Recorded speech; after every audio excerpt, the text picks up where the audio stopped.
Please, I want you all to listen to this audio from this young woman.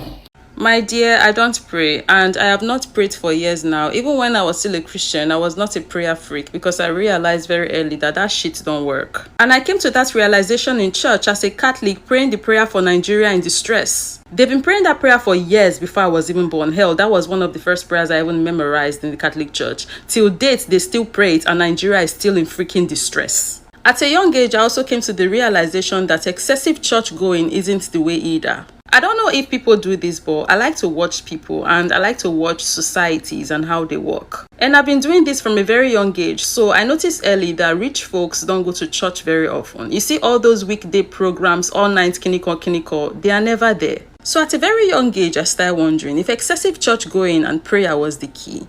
Why don't the rich folks come to church as often as the struggling folks do? And at a young age, I realized, so when we are in and out of church every day, jumping up and down, these rich folks are actually in their offices and business places getting all of that money. I realized that while people are in churches wasting their time praying, rich folks are out there answering their own prayers with their actions. And I'm very grateful I came to that realization very early because it instilled in me the mentality of action over prayer. What are you doing to get what you want? All around us, there's proof that prayer doesn't work. It's just that people choose to not see it. They want to hold on to that speck of belief that, it does. Prayer doesn't work. That's why readers read to pass exams and those who don't want to read block to pass same exams. They could have prayed, but no, they blocked. And that's why people use connections, tribalism, nepotism, and let's not forget the cushy, to get jobs and climb up social ladder. Prayer works, but I dare these people to stop doing what they're doing and start praying. Let's see how far they go. And this is not me justifying or saying any of these things is right. It's me saying actions answers prayers. On an individual level, you have to take the bull by the horn. Same way on a national and on a continental level. There is no genie or Jesus out there that is coming to save us. Everything we need to save ourselves, we have it here and here. Actions would always beat prayer. Look at the West. Look at China. This is the truth, but some Africans will still see this video and get pissed because their religious mentality have made them docile and lazy. There is so much to be done on this continent, but you guys don't want to do jack. People just want to be able to sit back comfortably, pray, and expect a miracle to happen. That issue is not going to work. If you guys like, you guys can pray from now till thy kingdom come. You guys can go to the highest mountains and scream prayer is the key. It's not going to change the evidence that we have that action is the key. And it's this mentality that makes it very easy for these pastors to continue using you guys. Y'all think those pastors pray like you know. Those pastors are working with the mentality of actions over... Please, tell this lady that Robert Boyle discovered the first gas law.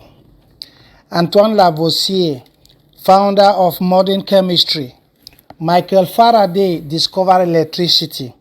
Isaac Newton discovered the law of universal gravitation and laws of motion. They were all devoted Christians. Even Letourneau said before he discovered the caterpillar, he used to pray hours every day.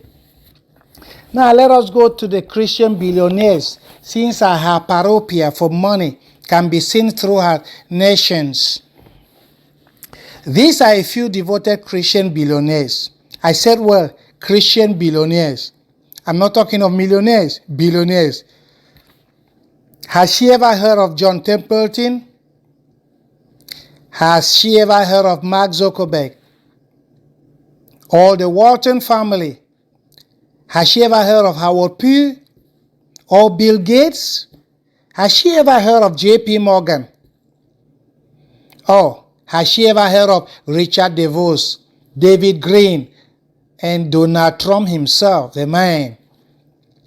Nonetheless, if only for this life we have hope in Christ, we are for all people most miserable.